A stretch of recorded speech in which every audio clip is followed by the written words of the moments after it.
So in the last video I was saying that Apple really is an abstract logo on one hand because they do not sell apples. Just like Target could be considered abstract because they don't sell targets.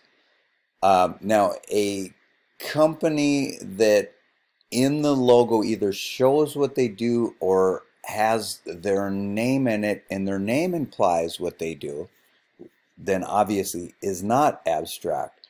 But so how is it that when you look at this, you know that that's a place that you can stop and buy clothes or whatever. And when you look at this, you know that's a place that you can buy computers. And when you look at this, you know that's a place you can get gas.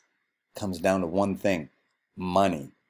Lots and lots of money, ad after ad, has been spent so that when you see the Apple icon, it is, if you want to think of it this way, it's no longer abstract. It's become a cultural, if not almost a worldwide recognized entity now. So what you have to ask yourself is when you're designing a logo for a client and you're having the conversation with them is, and let's just take restaurants for example, do you want somebody driving down the street to see that logo and think, ah, restaurant, I'm hungry, let's go in there? So, you know, should it be a big drumstick if they're into chicken? Okay, that might be one way. Or is it more of a highbrow restaurant where you don't want it to scream food, you just want it to, this logo, to eventually people see it, and maybe not because of huge advertising, but just because of word of mouth and people going there several times, that they see that logo and they feel that comfort that you get from good comfort food. So bottom line, depends on the client. Next we move on to reduction, and that's pretty much a must. I'll give you some exceptions to it, and it also relates back to number 2, easy identification. So generally, if a logo is easy to identify, then shrinking it down and having it maintain all of its visual identity is usually pretty easy. Think of the Apple logo. If that's on the side of a jumbo jet, easy to recognize. If it's very tiny up in the corner of a business card, still same easy recognizability. And that is usually the goal with branding. So typically the goal is that the logo itself should be reducible down to 1/2 of an inch. So if you were to make a circle 1/2 of an inch and put Apple's logo in there, is it still recognizable? Does it still look the same as it would on a bus? And we'll talk more about this for the project as to what is required for your project in the class. But for right now, let's just say that it is important because we don't want it to look one way large and look another way when it's small. Let's look at an example of this. And I probably should point out that I'm making these examples in Photoshop, but I'm just using that in the same way that I would if I were drawing on the board in class, because 90% or higher of logos are made in Illustrator. But for this example, let's just say that you had a snowboard company and you thought, oh, that might be kind of cute to make a snowman for my logo. And cute is not a good reason for making a logo, but let's just say this is what you were doing, and then you said, I don't know if that's enough detail on there. Maybe I got to add a little bit. So you went with the old charcoal bits on the logo, and let's say you just didn't think that was enough on your snowman, and then you went ahead and decided, well, we better put the sticks in and give him some arms. And it's usually when you start going here that things start to go wrong for you, because you're just adding too much detail. Think back to the early Apple logo. Now you're starting to make more of a poster. You also have some outward gestalt here. So what happens here is on the side of the bus, the logo looks okay at best. On a business card, looks like a totally different logo. We don't see the charcoal, mostly because the colors were too similar, so there's not enough contrast. but then these things sticking out from the side just look like a little blur, don't look like the same thing at all, and maybe even to some eyes they might even disappear altogether. So if you think of identity, branding, but more importantly, I like the word identity, like you think of your thumbprint as your identity. It's you, it's only you. This is not thumbprint identity because it's one thumbprint here and a different thumbprint here. Therefore, you're not doing the client a favor, especially if that goal is the more the client sees that logo, the more trust they develop, the more brand recognition there becomes. You're just not doing it here. All right, item number 6 in the logo guidelines is one color. This used to be really important to be able to succeed with one color printing for economic reasons. Color may be added to enhance the mark, but it should not depend on color for visual success.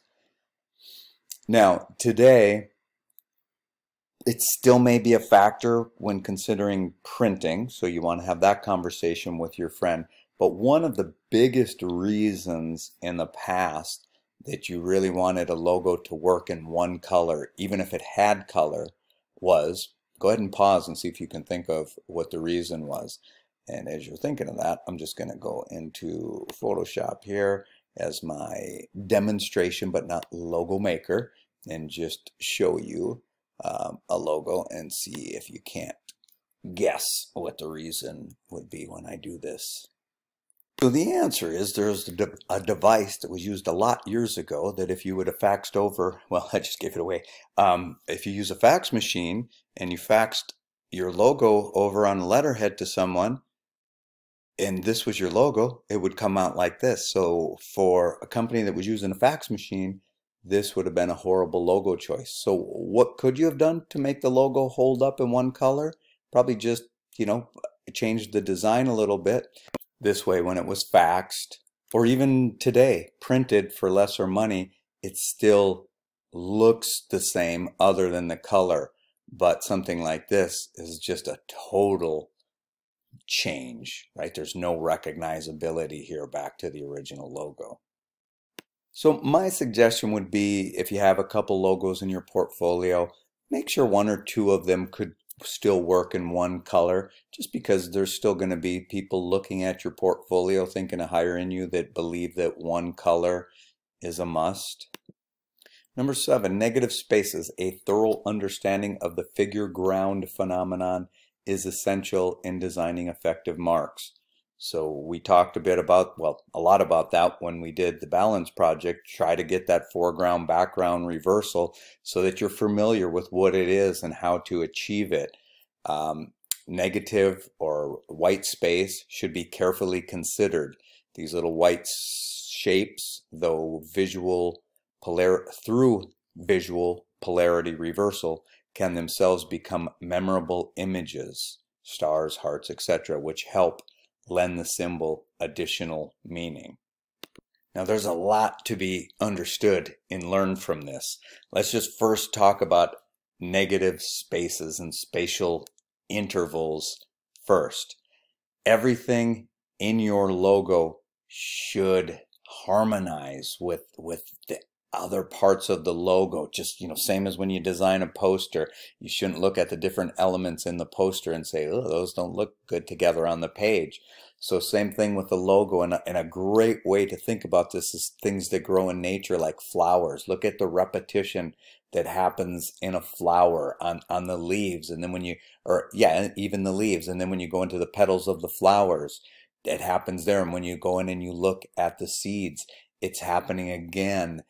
Just this beautiful repetition that gives the harmoniousness to the flower. You want that same kind of thing happening in your logo. So if you use, back to the Gestalt, the sum of the parts, if the parts that make up your logo are similar in nature, that can be a very effective logo. There's a system of design called modular design, where you have the same shapes repeating over and over again in a logo. I should say it really applies to design as a whole, where you repeat the same shapes over and over again. You get a rhythm going on, so that can apply to logo as well. So you see it here. and you see it here. Now, whether your logo is modular or not, the elements that make it up still need to have something to offer each other. Just that sense of unity, that rhythm, that repetition of form. And then not only that, but the spatial intervals should offer something nice. So like this space here is very similar to one of these turned upside down. When you move outside of the logo, the space around the logo with other elements of the logo, like in this case, the type of the logo, should have a similar repetitive nature to it, and that the distance between here and here overall implied is, very similar, maybe exactly the same as the thickness of this, or maybe it's 2 times that amount. But again, if you think back to a flower, it's that repetition of form, in this case that repetition of negative space. So that's one thing to be understood by this, is the intervals. But the other thing is the trapped negative space. Look for opportunities there. Pause this video and see if you can think of a couple different logos where the trapped negative space is just as important as the positive space. In other words, like what you did or tried to do in the balance project, where sometimes we saw the background is the foreground. Target is one very popular example of that, where the white of the paper, if you will, or the white of the screen is just as important as the red ink or the red pixels that are put down here. But see if you can think of the kind of the granddaddy of them all, that the trapped negative space, and this isn't the only logo, but it's probably the most popular one, that the trapped negative space is very significant to the message of the company and the message of the logo. And that would be this design right here, with just a slight manipulation to where the bar of the E is. The X comes across, and together they form an arrow. And if you think of the word power assignment, this is the epitome of that simple, effective solution, because what does FedEx do? Delivers quickly. And how does an arrow fly? No mistaking, right? An arrow flying through the air is quick. So that's why this is just considered to be one of the best logos ever designed. So look for those opportunities when you're designing a logo. Could there be something in the negative space that is really effective for my logo? And a person to study who's done this very effectively time after time, Lanny Somis.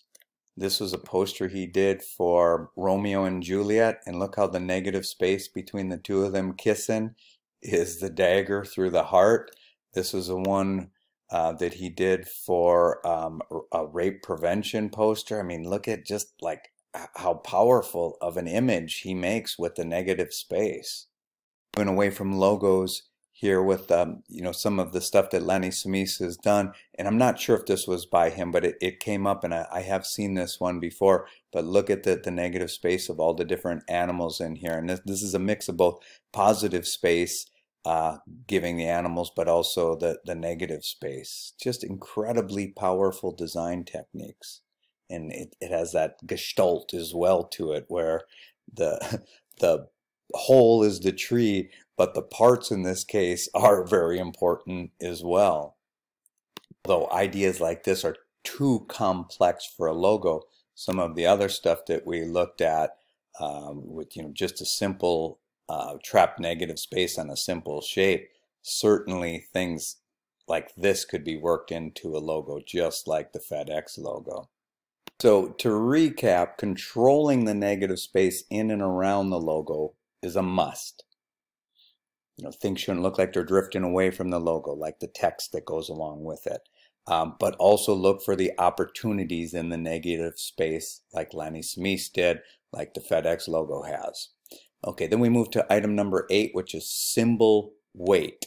Visual weight of the logo should, as a rule, be heavy. Heavy marks tend to be simpler marks. Heavy marks tend to be more successful, withstanding reduction. Heavy marks offer more contrast to surrounding type. Lightweight marks make a weak statement and have a more limited range of effectiveness. So pretty much a must.